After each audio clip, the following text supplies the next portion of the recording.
Hi അസ്സലാമലൈക്കും welcome back. ഞാൻ ഇന്ന് വന്നിരിക്കുന്നത് ഒരു ബ്രേക്ക്ഫാസ്റ്റ് റെസിപ്പിയുമായിട്ടാണ്. അതും ഓട്സ് ഉപയോഗിച്ചിട്ടാണ് ഈ ബ്രേക്ക്ഫാസ്റ്റ് ഉണ്ടാക്കിയിരിക്കുന്നത്. വീഡിയോയിലോട്ട് പോകുന്നതിന് മുൻപായി എൻ്റെ ചാനൽ ഇഷ്ടപ്പെടുകയാണെങ്കിൽ പ്ലീസ് ഒന്ന് സബ്സ്ക്രൈബ് ചെയ്ത് സപ്പോർട്ട് ചെയ്തേക്കണേ. കൂടെ തന്നെ തൊട്ടടുത്ത് കാണുന്ന ബെല്ലൈക്കൺ കൂടി പ്രസ് ചെയ്യണം. ഈ റെസിപ്പി ഉണ്ടാക്കുന്നതിന് വേണ്ടി ആദ്യം തന്നെ 1 കപ്പ് ഓട്സ് എടുത്തിട്ടുണ്ട്. ഇനി ഇതിലേക്ക് ആവശ്യത്തിന് വെള്ളം ഒഴിച്ച് കുതിർത്തെടുക്കാം. ഞാനൊരു 1.5 കപ്പ് വെള്ളം എടുത്തിട്ടുണ്ട്. ഇനി ഇത് നന്നായി കുതിർന്ന് വരണം. ഒരു 5 മിനിറ്റ് വെയിറ്റ് ചെയ്യാം. അപ്പോൾ ഇത് നന്നായി കുതിർന്ന് വന്നിട്ടുണ്ട്. ഇനി ഇതിലേക്ക് സ്പൈസസും ഫ്ലോറും ചേർത്ത് കൊടുക്കാം. 2 ടേബിൾ സ്പൂൺ കടലപ്പൊടി, 1/2 ടീസ്പൂൺ മഞ്ഞൾപ്പൊടി, 1 ടീസ്പൂൺ മല്ലിപ്പൊടി, 1/4 ടീസ്പൂൺ അയമോദകം, പിന്നെ ആവശ്യത്തിന് ഉപ്പും ചേർത്ത് നന്നായി മിക്സ് ചെയ്തെടുക്കാം.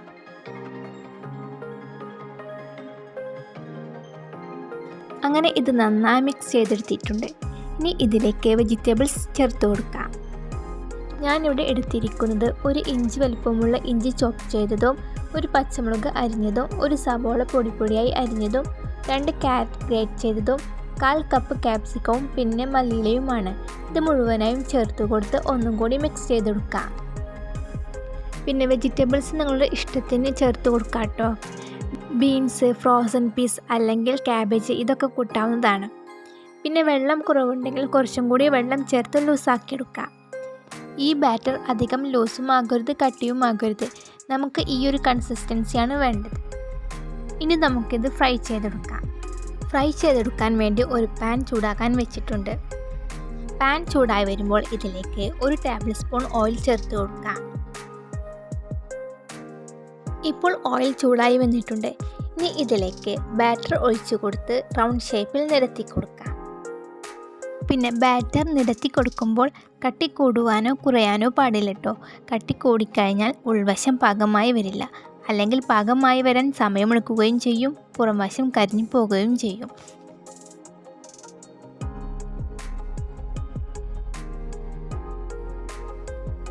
അങ്ങനെ ബാറ്റർ ചേർത്ത് കൊടുത്തിട്ടുണ്ട്. ഇനി ഇതിനു മുകളിലായി കുറച്ച് ഗ്രേറ്റ് ചെയ്തെടുത്ത പനീറും കുരുമുളക് പൊടിയും വിതറിക്കൊടുക്കാം.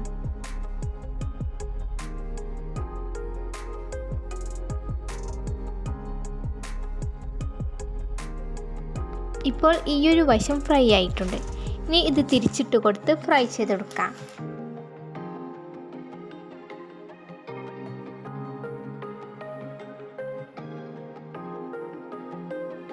അങ്ങനെ നമ്മുടെ ബ്രേക്ക്ഫാസ്റ്റ് റെസിപ്പിയായ ഓട്സ് പാൻകേക്ക് ഇവിടെ റെഡി ആയിട്ടുണ്ട്. ഇനി ഇത് പാനിൽ നിന്നും എടുത്തു മാറ്റാം. ബാക്കിയുള്ള മാവും ഇതുപോലെ ഒഴിച്ചു കൊടുത്ത് ഫ്രൈ ചെയ്തെടുക്കാം. പിന്നെ ഇത് നമുക്ക് വളരെ പെട്ടെന്ന് ചെയ്തെടുക്കാൻ പറ്റിയ റെസിപ്പിയാണ്. അതുപോലെ തന്നെ ഹെൽത്തിയുമാണ്. വെയിറ്റ് കുറയ്ക്കുന്നവർ പ്രാതലിന് ഈ റെസിപ്പി ഉണ്ടാക്കി കഴിച്ചാൽ മതി. അപ്പോൾ എല്ലാവരും ഈ റെസിപ്പി ട്രൈ ചെയ്ത് നോക്കുക. അതുപോലെ തന്നെ കമൻറ്റ്സ് അറിയിക്കാനും മറക്കരുത്. പിന്നെ ഈ വീഡിയോ ലൈക്ക് ചെയ്യുക. നിങ്ങളുടെ ഫ്രണ്ട്സിനും റിലേറ്റീവ്സിനും എല്ലാവർക്കും ഇത് ഷെയർ ചെയ്ത് കൊടുക്കുക. അപ്പോൾ ഇൻഷാ അല്ലാഹ് നല്ലൊരു റെസിപ്പിയുമായിട്ട് നമുക്ക് നാളെ കാണാം. ബൈ.